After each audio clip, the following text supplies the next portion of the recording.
Bueno, este es un video de explicación de la actividad que corresponde al trabajo práctico número 1, que se llama cálculo del calor y cambio de entropía para el calentamiento del óxido de azufre, ¿sí? Trióxido de azufre.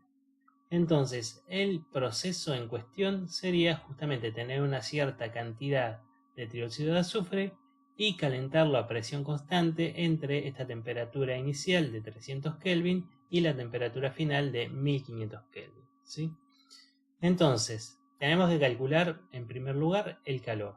Entonces, para eso apelamos a lo que ya conocemos, que es la relación entre el calor y el cambio de temperatura. Esa relación es la que muestro aquí abajo, que nos dice que el incremento infinitesimal en el calor a presión constante es igual a la capacidad calorífica a presión constante por el diferencial de temperatura. Bien, o sea, la capacidad calorífica es la constante de proporcionalidad que vincula el calor con el cambio de temperatura concomitante, ¿sí? Entonces, esto está expresado para un cambio de temperatura infinitesimal, ¿sí? Entonces, ¿qué pasa si yo tengo un cambio de temperatura en un intervalo discreto grande, entre 300 y 1500 Kelvin, ¿sí? Entonces, para calcular el calor para todo ese intervalo de temperatura, tengo que hacer una integración, ¿sí? O sea, yo tendría que ir sumando las pequeñas cantidades infinitesimales de calor asociadas a cada incremento diferencial de temperatura, ¿sí? Esa suma se corresponde matemáticamente con una integración.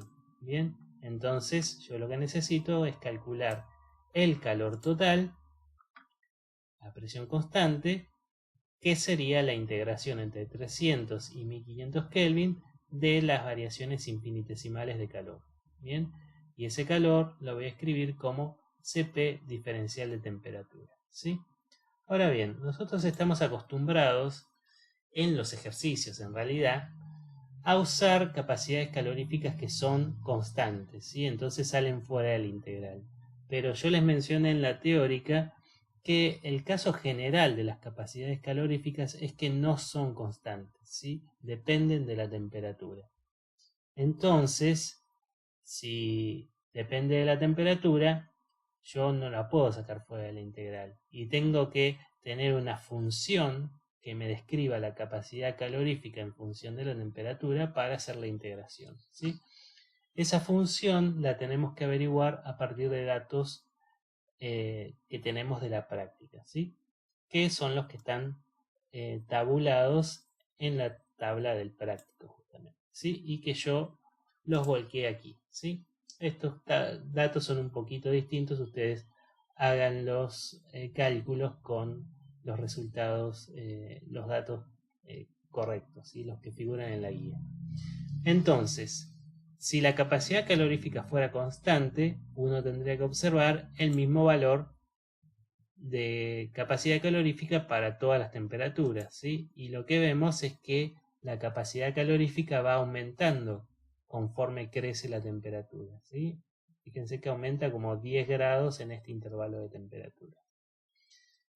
Entonces, para ver esa variación un poco mejor, vamos a hacer un gráfico. Esto estoy trabajando en Excel y lo que inserto es un gráfico de dispersión o dispersión XY, se suele llamar, ¿sí? Entonces, fíjense que acá tenemos en el eje Y las capacidades caloríficas y en el eje X las temperaturas correspondientes. Y entonces acá vemos claramente cómo la capacidad calorífica aumenta con la temperatura, ¿sí? Si fuera constante tendríamos que observar una línea horizontal, ¿sí? Entonces, lo que nos interesa para hacer la integración es la función que describe estos puntos, ¿sí? Esa función la vamos a determinar por un procedimiento que se llama de regresión lineal, ¿sí? A pesar de que vemos que esto no es una recta, ¿sí? Una línea recta, el procedimiento de todas formas se llama regresión lineal por algunas consideraciones técnicas en las cuales no vamos a entrar en detalle, ¿sí? Entonces Excel hace regresiones lineales de una forma muy sencilla. Entonces simplemente tenemos que seleccionar la serie en cuestión con el botón izquierdo y con el botón derecho del menú contextual elegir agregar línea de tendencia. Entonces nos aparecen opciones para distintas líneas de tendencia, de las cuales la guía nos dice que tenemos que usar un polinomio de orden 3, ¿sí?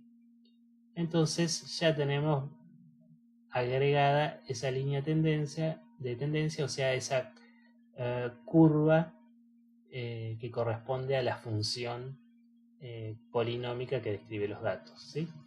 Lo que nos falta es mostrar la ecuación, justamente, que es lo que necesitamos para reemplazar acá. Entonces para eso elegimos presentar ecuación en el gráfico.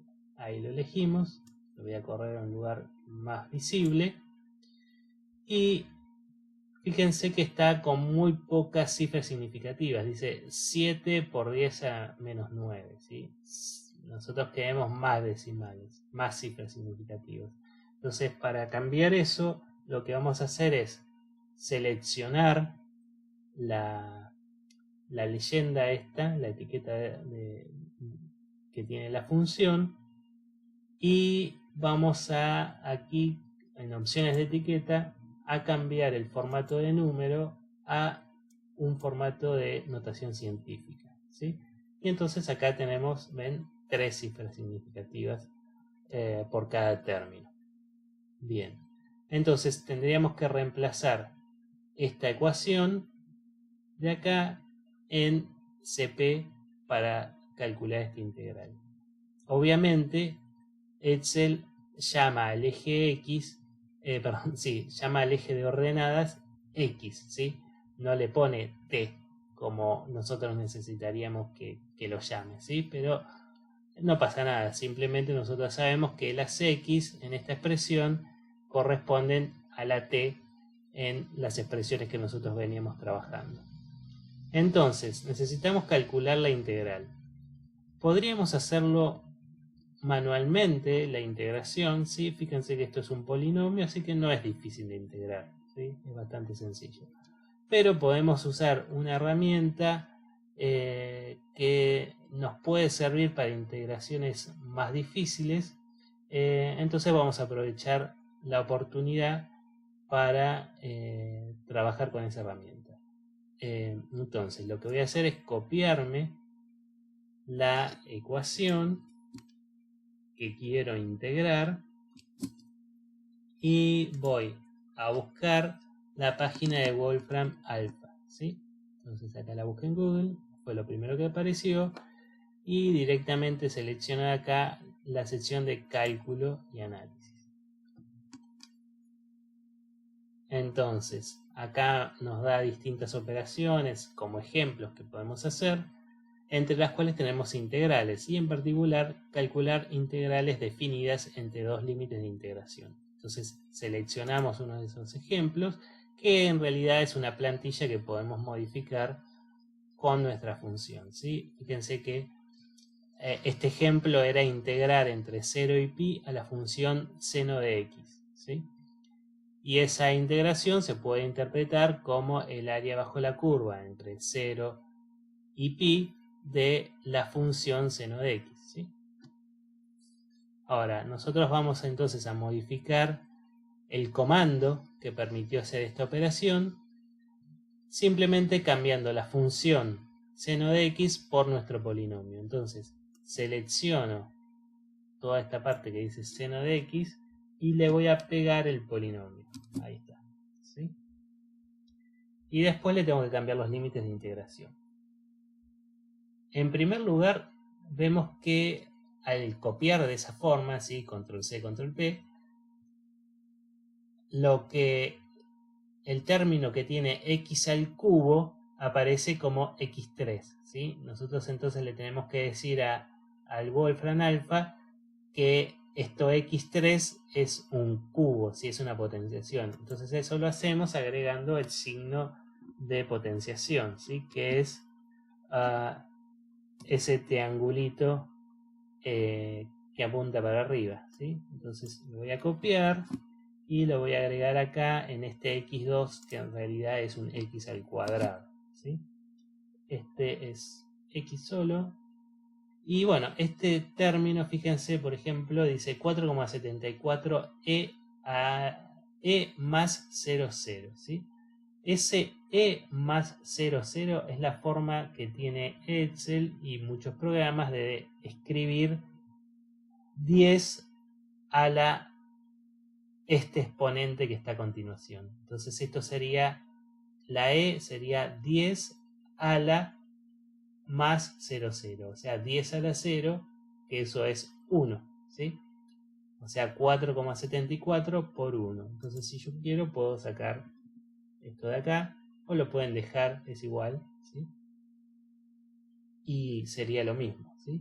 Entonces este 3.6 e menos 0,2 significa 3.6 por 10 a la menos 2, ¿sí? Lo siguiente que hay que cambiar entonces son los límites de integración. Dice from x igual 300 to x igual a 1500, ¿sí? Era entre 300 y 1500 Kelvin lo que decía. Le damos enter y acá podemos leer cómo interpretó Wolfram Alpha lo que nosotros ingresamos con este comando. Y bien, lo interpretó como nosotros queremos, integrar entre 300 y 1500 de este término que tenía este exponente, tenía el cubo, este al cuadrado, y este era el lineal, y este era el término constante, ¿sí? Y hizo la cuenta, ¿sí? El resultado de la cuenta está del otro lado del igual, y es 24,456,1, y tenemos que agregarle a ese resultado que vamos a anotar las unidades que le corresponden, ¿sí? Ese resultado se puede interpretar como el área bajo la curva del polinomio que nosotros teníamos graficado en Excel, ¿sí? Entonces sería toda esta área, 24,456,1, ¿sí? Entonces nos copiamos este valor y si nos fijamos en la tabla, las unidades de CP eran calorías por gramo por Kelvin, ¿sí? O sea que el resultado de esta integración nos va a dar en calorías por gramo, ¿sí? Y la guía lo que nos pide es trabajar con 2 gramos de sustancia, o sea que tendrían que multiplicar ese valor que obtuvieron de la integración, por 2, y ya estaría. Bueno, hecha esa primera parte, que es la de el cálculo del calor, ahora tenemos que calcular el cambio de entropía. Entonces, como vimos en la teoría, la entropía es una función de estado cuyo cambio para un proceso se puede calcular de la siguiente manera, como una integral entre el estado inicial y el final de el incremento infinitesimal de calor reversible sobre la temperatura, ¿sí? Entonces lo importante es que acá el calor que reemplacemos sea calor reversible. En este caso el proceso es reversible, es un calentamiento a presión constante, o sea la presión tiene un valor definido en toda la trayectoria, en todo el proceso, que es el mismo, ¿sí? Es constante, ¿sí? Por ende es reversible. Entonces nosotros vimos que ese calor lo podemos escribir como Cp diferencial de T, o sea que podemos hacer ese reemplazo, ¿sí? Entonces delta S lo tendríamos que integrar entre 300 y 1500 de el calor a presión constante sobre la temperatura. Esto sería entonces la adaptación de la expresión de acá más arriba. En lugar de escribir calor reversible, directamente escribimos el calor de nuestro proceso reversible, que es Cp, ¿sí? Y ese CP, de acuerdo a esta igualdad de acá arriba, lo podemos escribir como CP diferencial de T, ¿sí? Entonces, para calcular delta S, de nuevo tendría que calcular esta integral. Esta integral se parece a la de más arriba, salvo que CP acá más abajo está dividido por la temperatura. Acá no estaba dividido por la temperatura. Y este polinomio corresponde a CP, a esto de acá, ¿sí? Entonces, yo lo que tengo que hacer para integrar es dividir esta expresión de CP por la temperatura, ¿sí? Todos los términos, ¿sí? Entonces tengo 6,87 por 10 a la menos 9 por x al cubo, que sería este término, este primer término. X al cubo significa temperatura al cubo, ¿sí? Esa temperatura al cubo la tengo que dividir por la temperatura, como me dice acá, ¿sí? Tengo temperatura en el denominador. Entonces temperatura al cubo dividido temperatura me queda temperatura al cuadrado. Lo mismo voy a hacer con el término siguiente, ¿sí? Donde tengo temperatura al cuadrado dividido temperatura, entonces al final me queda solamente temperatura en ese término. Este término también lo divido por la temperatura, que es la X, ¿no? Entonces tengo temperatura sobre temperatura y me queda un término constante. Y al último término, que en esta expresión aparece como constante, también lo divido por la temperatura. Entonces 4,74 dividido temperatura. ¿Sí? Entonces, hago esa integración. Vuelvo a la página de Wolfram Alpha y, como decía, entonces divido todo lo que había ingresado anteriormente por la temperatura, que se representa con el símbolo X, ¿sí? Entonces, al dividir este cubo me pasa a ser un cuadrado. Este cuadrado me pasa a ser un 1, ¿sí? Entonces saco el exponente. Este término lineal, al dividirlo por X, queda constante. Y este de acá tengo que dividirlo por X. Y dividir por X es lo mismo que multiplicarlo por X elevado a la menos 1. Entonces, menos 1. ¿Sí? Ese menos 1 lo vamos a poner entre paréntesis. Bien, le damos Enter y vamos a ver si interpretó las cosas como nosotros queríamos. Y acá nos aparece entonces al cuadrado, lineal, constante y dividido por X. Perfecto. Y calculo entonces la integral entre esas dos temperaturas. Genial. El valor que nos da como resultado es 30.6317. Ese valor es el que ustedes tienen que copiarse para informar justamente en el informe, ¿sí? Pero nuevamente, fíjense que todas las unidades de CP acá está dada por gramo de materia, ¿sí? O sea que el resultado de cambio de entropía que ustedes calculen va a ser para 1 gramo de esa sustancia. El problema nos pide trabajar con 2 gramos, o sea que el resultado que obtuvieron lo tienen que multiplicar por 2. ¿Sí? Bien. Finalmente, entonces queda. Tienen que elaborar un informe con mucho cuidado. Este es un práctico que especialmente no es difícil, es bastante fácil de trabajar, pero tienen que poner mucha atención a cómo es la elaboración del informe. Esto es, prestar atención a las distintas secciones que dice la guía que tienen que respetar, a la redacción, ¿sí? Siempre hablando en pasado impersonal, ¿sí? No digan para obtener tal magnitud integramos la función, ¿sí?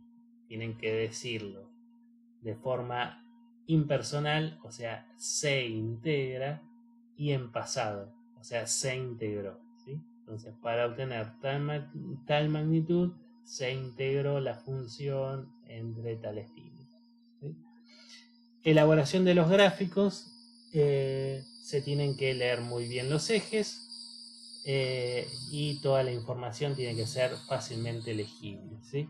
En la propia guía hay un ejemplo de cómo se tienen que ver los gráficos. Y bueno, finalmente se entrega el informe como un archivo PDF de manera individual a través del campus. La fecha límite son 10 días a partir de hoy. Muy bien, eso es todo. Suerte con la actividad y cualquier cosa nos consultan, ya sea por el foro de consultas del campus o nos escriben.